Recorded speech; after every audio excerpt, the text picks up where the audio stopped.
nakakulong na si Sandra, si attorney ko na ang bahala sa kaso. Naku, maraming salamat po sa tulong niyo, Sir Changi. Alam niyo, sir, kung nandun lang ako, tatawanan ko ng bongga yung Sandra na yan. Nay, kamusta na ho kayo dito? Alam mo, actually, ata, si Ivy. Hi, hello. Hello. Buti lang you're home and you're safe. Ada, ano nga pala yung sinasabi mo? Ha? Paano may sinabi ba ko? Wala. Kamusta na yung biyahe niyo? Anyway, Lolo, Ma, I prepared some merienda for you guys. So, tara sa dining room. Oh, alik kayo. Saluhan niyo kami. Ay! Gawa ko dyan. Come on.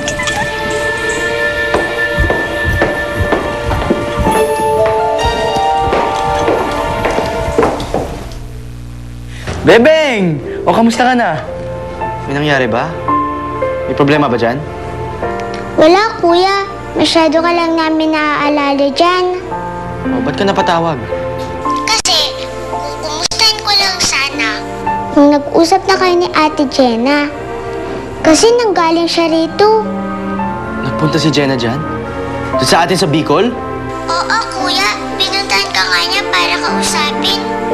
Kaso, nandyan ka sa Maynila. Kaya, kinuha na lang sa akin yung cellphone number mo. Tatawagan ka raw niya. Hindi pa ba siya tumatawag sa'yo? Ibig mo sabihin, anak, nagpunta dito si Benjo sa Maynila para hanapin ka? Ay, naku, inaanak. Di ba dapat happiness ka? Kasi isang ibig sabihin nun. In love talaga si Benjo sa'yo. No. Pero bakit hindi niya ho sinasagot yung mga tawag at text ko? Nako. Siya siguro yung tumatawag sa akin bago manako yung telepono ko. Nanakaw yung cellphone mo? Eh, paano yan? Paano ka matatawagan ni Ate Jenna? Pero di bale, ang mahalaga pinuntahan ako ni Jenna. Gusto niya ako kausapin. Kung gano'n, hindi na siya galit sa akin.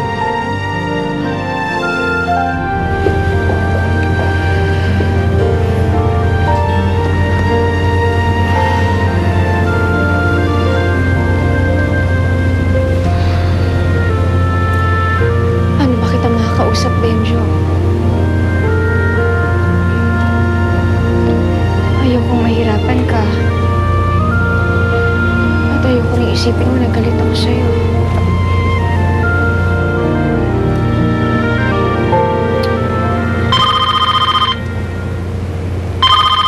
Sino to?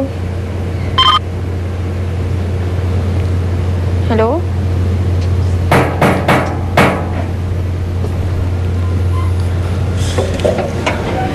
Benjo? Jenna. Benjo, ikaw ba yan? Ako nga. Benjo! Uy, teka. Saan punta? Manong kaibigan ko ho siya.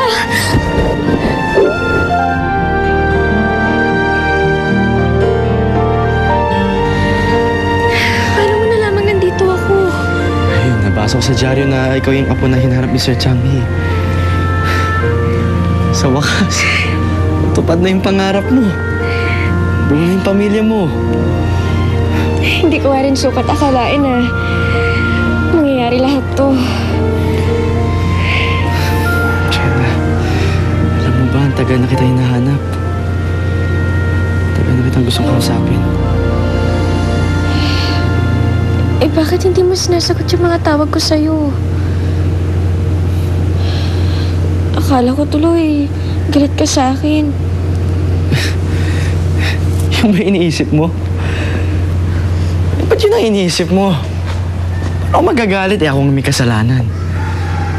Eh, kaya hindi nakatawag nun. Kasi ninako yung telepono ko. Eh, yan. Nanghiram na ako doon sa barkada ko. Para may magamit ako kasi gusto kita sorpresahin.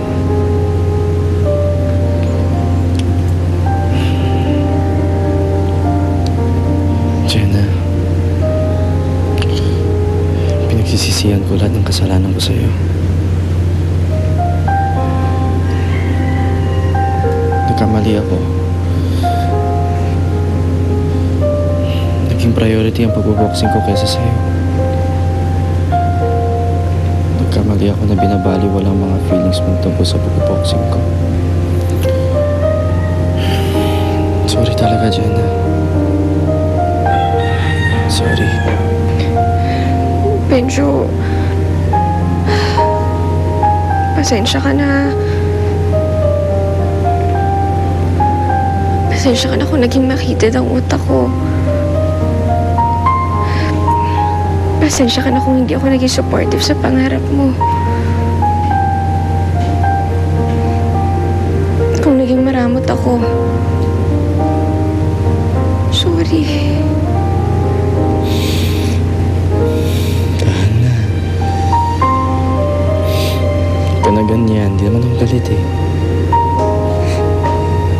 Bakit ka pa malungkot? Dahil miss na kita. Dahil hindi ako makapaniwala na kaharap kita ngayon.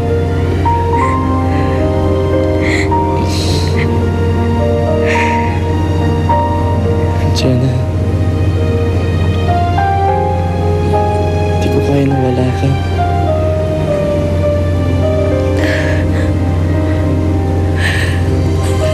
Hindi ko rin kaya, Benjo. Hindi ko kayang wala ka.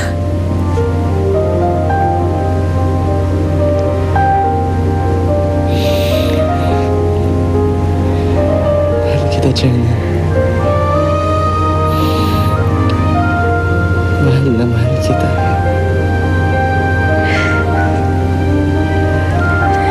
Mahal na mahal din kita, Benjo.